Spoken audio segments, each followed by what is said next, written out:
मनु और शत्रुपा की तीसरी पुत्री प्रसूति का विवाह दक्ष प्रजापति से हुआ था।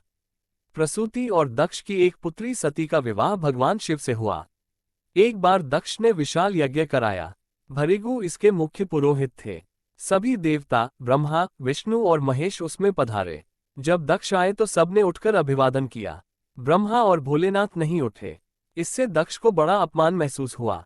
ब्रह्मा उनके पिता थे, इसलिए उनका नहीं उठना तो दक्ष ने मान लिया, लेकिन शिवजी तो उनके दामाद थे।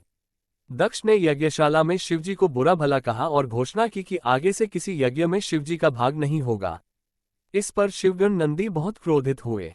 महादेव यज्ञ में इस तरह के व्यवहार और एक दूसरे को शाप देता देखकर खिन्न हो गए और बिना किसी को कुछ कहे वहां से चले गए।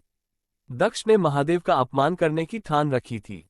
उन्होंने एक और यज्ञ का आयोजन किया जिसमें शिव और सती को निमंत्रित नहीं किया गया। सती का यज्ञ में जाने का मन था, किंतु शिवजी ने मना किया।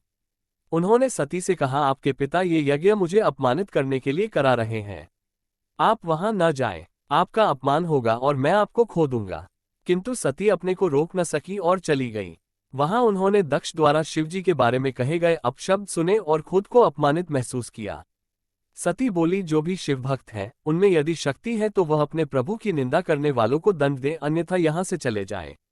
फिर उन्होंने दक्ष से कहा, मुझे ये शरीर आपने ही दिया है, इसी शरीर ने शिव का अपमान सुना है, सो मैं ये शरीर त्यागती हूं। इतना कहकर सती ने योग से अग्नि प्रज्वलित कर अपना शरीर भस्म कर लिया। ये देखकर शिवगण क्रोधित होकर दक्ष पर लपके, किंतु भृगुजी ने यज्ञ की अग्नि से यज्ञ रक्षक उत्पन्न किए जिन्होंने शिवगणों को खदेड़ दिया। नारद ने ये सब घटना शिवजी को बताए। क्रोधित महादेव ने अपनी जटाओं से एक बाल तोड़कर धरती पर फेंका और भयंकर वीरभद्र को प्रकट कर दिया।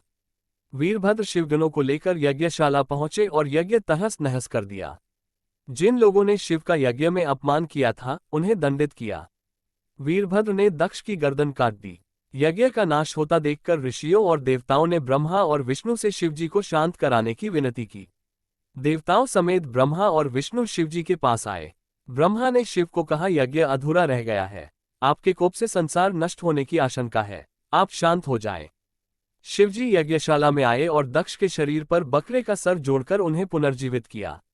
अहंकार नष्ट हो जाने पर दक्ष ने महादेव से क्षमा मांगी और यज्ञ पूर्ण किया।